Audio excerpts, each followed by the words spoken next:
Hey, welcome back to Arsh. I'm going to club this with my Morgan series 4th book review. So today I'll be reviewing from books 5 to 12 in Morganville series. So the 5th book is Lord of Misrule.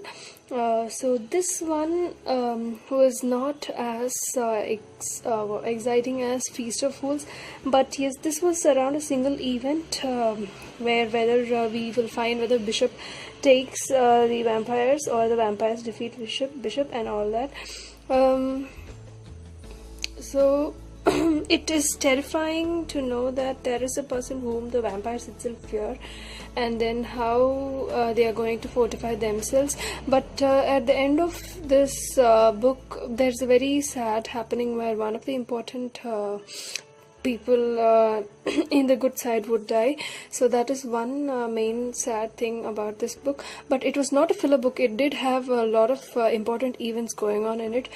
So I would rate this book a 7 out of 10. And moving on to the 6th book, which is the Carpe Corpus.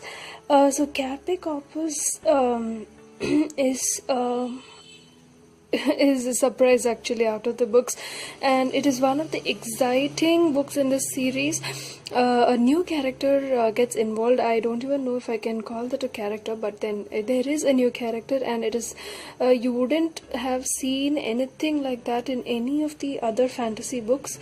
Very exciting and terrifying also, if I should say. And so that trump card clears a lot of things which wouldn't be explained in the previous books. Like if you have read the earlier books, you would have known that they use portals to transport instead of walking by or using cars. Not most of the vampires, I would say the main vampires use portals to transport from one place to another. So in this book you will get to know how the portals work and who's causing that and who controls those portals, and a lot of other things which Claire learns in this book, and how that turns out in the end, and whether Bishop really actually they missed what do you say, Bishop still exists in this book, and in end you will know what will happen to Bishop and his troops, or who wins in this between the vampire wars. Okay, so for Carpe Corpus, for the excitement I'd give a +1 point, but still I have read until the 12th book now, so compared to the other books I would give this one again a 7 out of 10. And in this book, one more thing is, until the last book, Claire's parents wouldn't know that they have sent her to Morganville, and Morganville is ruled by vampires. But in this book, they would have bought Claire's parents forcefully, and they'll be living in Morganville town, and they would come to know about vampires, which is a big game changer, you can say, until a certain point. But after then, they also get used to it. So those two are the main things which happen in this book. Let's move to the next one. So the 7th one would be Fade Out. This is the 7th book in the Morganville series, and actually I had misstated while giving my 5th book review, stating that one of the important persons will die in the 5th book, but actually not. That person dies in the 6th book, and one character which was introduced in the 6th book will be the main plot twist in the 7th book, which is Beirut. I know I'm making no sense for people who don't read this book, but then if you are planning to read Morganville series, I would say just do it now, because it is the best series. It is awesome. I read so many bad reviews, but I really don't know why people give bad reviews for this series. Obviously there are some filler books, like certain out of the 12 books I have read until now, I would say 2 books are filler books where nothing action packed happens, but then it is not that bad. It is I really like this series. And in the 7th book, Ada creates a lot of problems, and Bishop, there is no definite ending for Bishop, so we will be guessing what happened to him, as well as how Claire deals with Ada.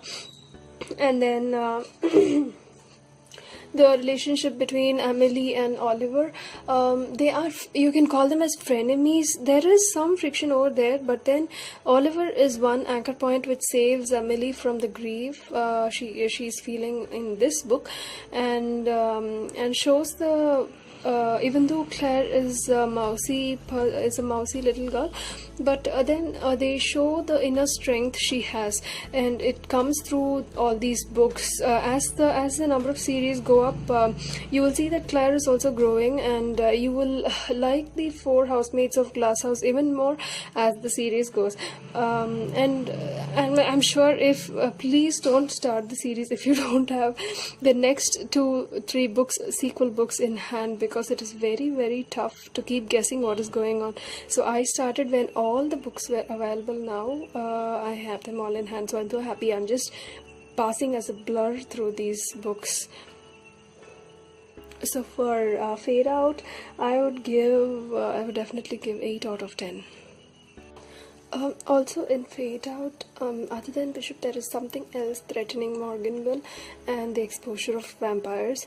So that is one of the, you wouldn't even expect that at the end that this is what is happening. So that one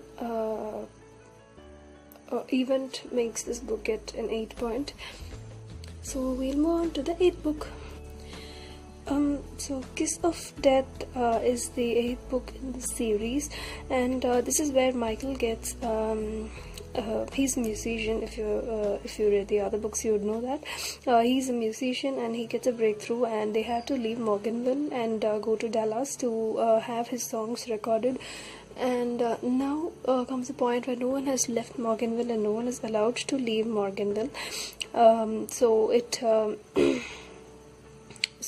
it is it in itself is a challenge, and then when they do leave, they face a lot of things, and a new twist happens. I should say all the Morganville books are filled with twists and plot roller coasters. And I didn't like the twist, but then I think it was inevitable.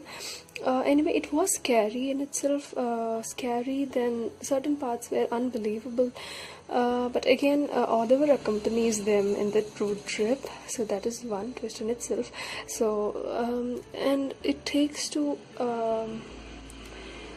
I really didn't expect the road trip to end in such a way, so I'm not explaining everything because I really want to keep up the suspense. So you have to read this book to really know what happened in the road trip, and it is a really important part of this book, and it is the basis for the next 3 books.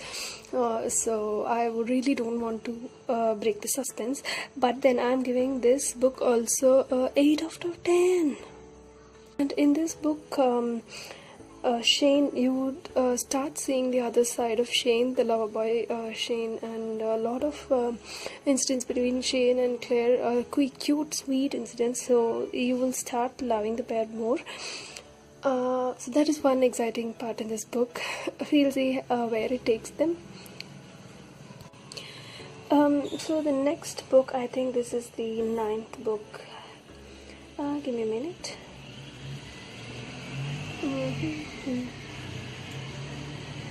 Yes, this is the 9th book, Ghost Town and Morganville series. So what is the basis for Ghost Town is the character Ada, which if you read the series you know is a very important character, becomes a maniac. Seriously, that is a word for her. So, and she dies, and because of that portals and the security of Morganville goes down, and they have to bring it back up, and it is in Claire's hands, and she has to do it in 48 she does it in 48 hours, but she's given a very short time where she shouldn't even sit down, and that is a punishment for her.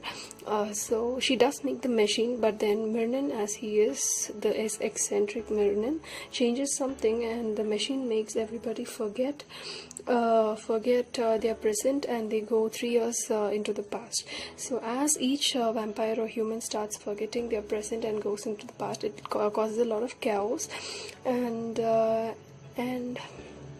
so that takes this book forward and shows us what all chaos is happening, whether who all are getting affected by this selective amnesia.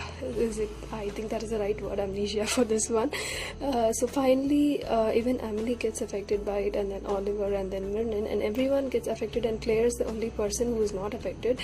Maybe because she came to Morganville only a year back, so the Hoover has been there, and Morganville is being affected by it. So and at the end, it is the book says how Claire saves the day seriously, and there is a very big major twist at the end of this book, which comes as bitter surprise for Shane, but he still doesn't know that he will get to know about the surprise in the next book only.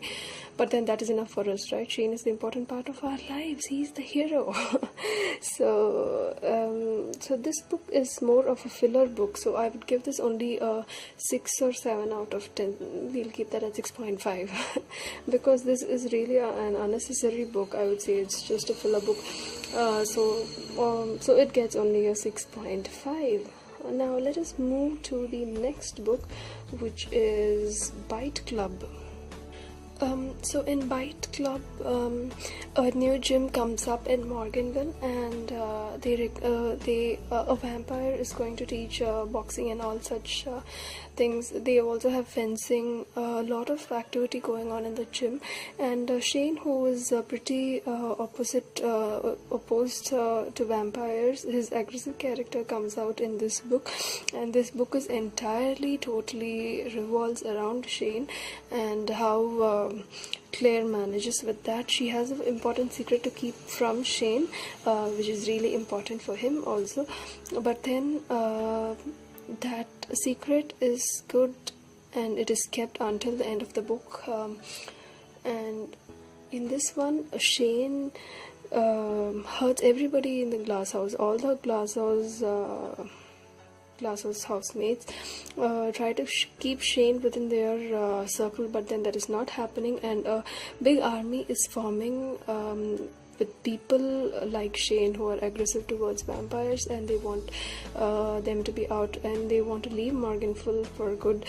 And those people form an army under a certain, let us say, character X. So you will get to know about that character X at the end of this book, and that will be not end of this book, you will come to know about it in the middle of the book, I would say, and that is a very nasty surprise.